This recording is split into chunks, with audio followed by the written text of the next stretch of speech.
Morayo used to believe that a woman's strength was loud, that silence meant weakness, that endurance was foolishness taught by old women who had no options.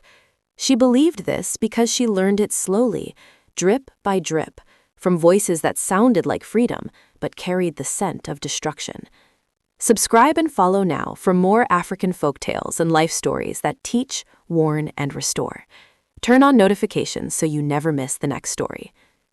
When she married Kunle, she was not like this. They met when the world was still small to them. Kunle was steady, not flashy. Morayo was vibrant, admired, and sharp-tongued in a way people mistook for confidence. Their love grew from friendship, from shared hunger and shared dreams. They did not have much, but they had agreement.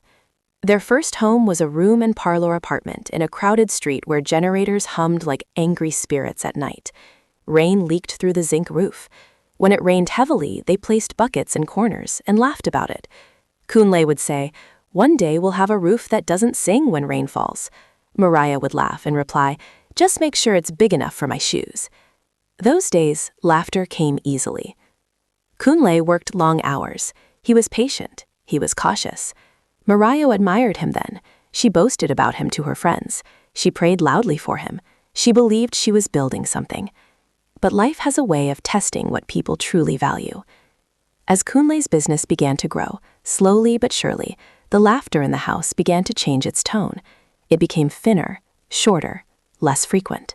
The same roof that once sheltered gratitude now held comparison. Morayo's friends visited more often. They were women who had outgrown patience, women who spoke with confidence sharpened by bitterness, women who measured success by how loudly a man spent money on them. They wore expensive wigs and stories of soft life. They spoke about enjoyment as though it were a commandment. "You're too young to be managing a man like this," one of them said one afternoon as they sat in Mariah's living room. "Suffering builds nothing."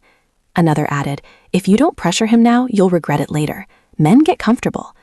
The words settled somewhere deep inside Morayo.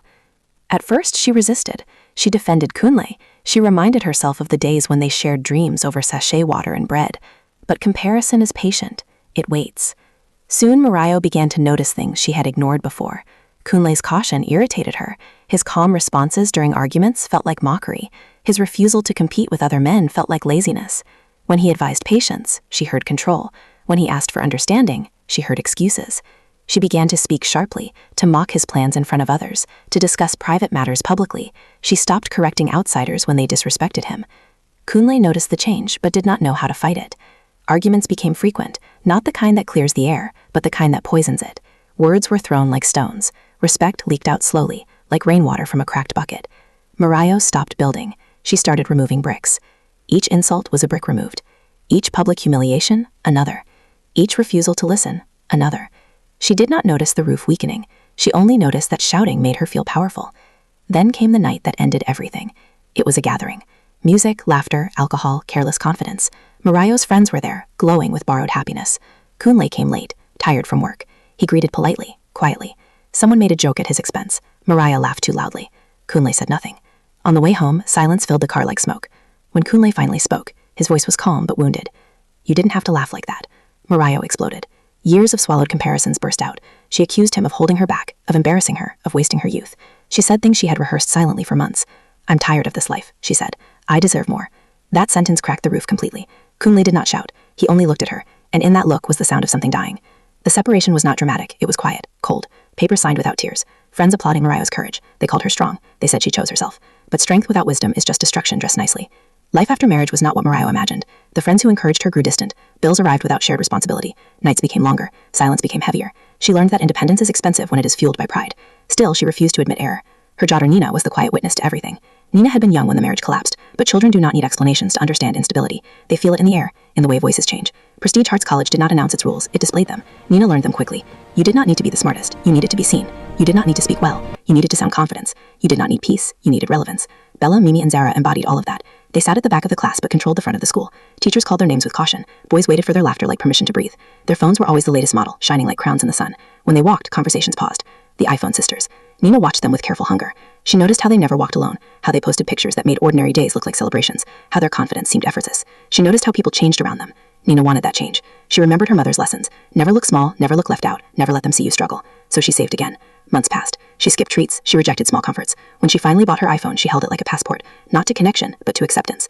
The day she brought it to school, everything shifted. Bella noticed first. Mimi smiled. Zara nodded. That nod felt like approval. Nina joined their circle quietly. She laughed when they laughed. She listened more than she spoke. She learned their language, slang, sarcasm, superiority. She adjusted herself carefully, afraid of being expelled from their presence. But belonging built on performance is exhausting.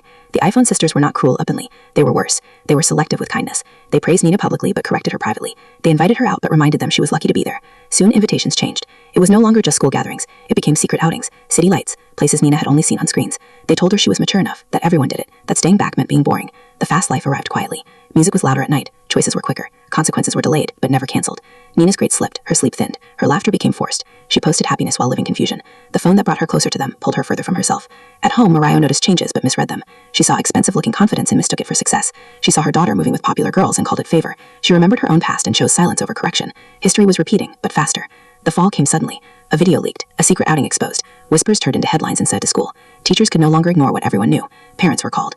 The iPhone sisters lost their shine in 1 week. Bella disappeared from school for days. Mimi cried publicly. Zara's parents intervened aggressively. Their power evaporated. Their phones did not save them. Nina stood in the middle of the ruins. She was not the main target, but she was not invisible anymore. Shame has a way of stripping people quietly. Mariah received the call that shattered her denial. She did not shout, she did not faint. She only sat down slowly, as though gravity had finally remembered her name. That night, mother and daughter faced each other without defenses. Mariah saw herself in Nina's eyes. The hunger, the confusion, the damage of lessons wrongly taught. For the first time, Mariah admitted the truth. I taught you how to survive, she said, voice breaking, but I never taught you how to stand. Guilt is heavy when it arrives late. Desperate for direction, Mariah followed an invitation she had ignored for years. A church service she once mocked. A gathering she believed was for weak people. She went because fear had replaced pride. The message that day was not dramatic, it was firm. The preacher spoke about foundations, about women who pull down their own roofs and blame the rain, about children who pay for the wars their parents never resolved. The words were not shouted, they were delivered with calm authority. Mariah wept. Not loudly, not performatively. She wept like someone finally seen clearly. She realized her marriage did not collapse from poverty. It collapsed from pride, from external voices, from refusing correction. She realized Nina's pain was an echo. Redemption did not come instantly. It came slowly. Through accountability, through apology, through rebuilding. Mariah apologized to her daughter, not as a hero but a woman who failed and learned. Nina withdrew from dangerous circles. Phones lost importance. Silence regained meaning. Prestige Hearts College remembered the scandal, but it did not define Nina forever. Healing is quieter than destruction. Years later, when Nina stood taller, with less noise and more purpose, Mariah understood something she wished she had learned earlier. Building takes humility. Scattering takes ego. But rebuilding takes truth. And truth, once accepted, changes bloodlines. Subscribe and follow for more African folktales, life lessons, and stories of warning, wisdom, and redemption. Turn on notifications so you never miss the next story.